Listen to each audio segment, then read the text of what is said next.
తూర్పు నియోజకవర్గం ప్రజా దర్బార్ ప్రజల సమస్యలపై ఆయన ముందడుగు వేస్తూ ప్రజా దర్బార్గా ఏర్పాటు చేసే సమస్యలను తీర్చే దిశగా గుంటూరు తూర్పు నియోజకవర్గంలో 8వ డివిజన్లో ఉన్న జశ్వంత్ గారి దగ్గర మనం ఉన్నాము. అయితే ఈ డివిజన్లో అసలు సమస్యలు ఏమున్నాయి, మరి ఈ కార్యక్రమం ఇక్కడ ఏర్పాటు చేయడానికి గల కారణాలేంటి? చాలా సంతోషంగా ఉందన్నమాట. ఈరోజు నాకైతే మా డివిజన్లో మొట్టమొదటిసారి ఎమ్మెల్యే గారు మా డివిజన్ యందు ప్రేమ కలిగి ఈ యొక్క కార్యక్రమం ప్రజా దర్బార్ కార్యక్రమం పెట్టడం నాకైతే చాలా సంతోషంగా ఉందన్నమాట. ఎందుకోసం అంటే ఒక ప్రజానాయకుడు ప్రజల నుంచే పుడతాడని ఈరోజు కార్యక్రమాన్ని బట్టి నాకు అర్థమైంది. ఒక నాయకుడు ప్రజల నుంచే పుడతాడని చూసుకోవడానికి ఇదే ప్రజా నిదర్శనం.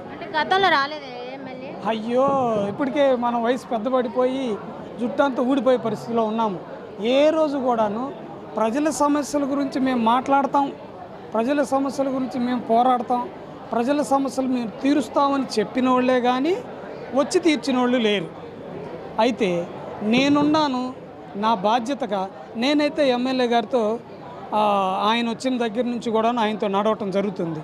ఆ రోజు చెప్పాడు నాకు, నన్ను నమ్మండి, నాతో ప్రయాణం చేయండి, ప్రజలందరికీ మంచి మేలు చేస్తామని ఆ రోజు ప్రమాణం చేశాడు. యువ నాయకుడు, ఉత్సాహవంతుడు, విద్యావంతుడు.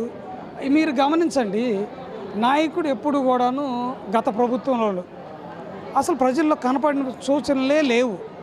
గెలిచి 9 నెలలు అయినా కానీ మేము ప్రజల్లోనే ఉన్నాము. ఈరోజు ప్రజా దర్బార్ అంటే ఏంటి? ప్రజలు మీ యొక్క సమస్యలు ఏంటో మాకు చెప్పండి అని మేము వచ్చాం. మరి గత 5 సంవత్సరాల్లో ఎవరు రాలేదు కదా. అయ్యా నాకు ఈ సమస్య ఉందంటే చెప్పుకునే వాళ్ళు ఎవరూ లేరుగా. వాళ్ళు ఏమని చేశారంటే పప్పు వెళ్ళ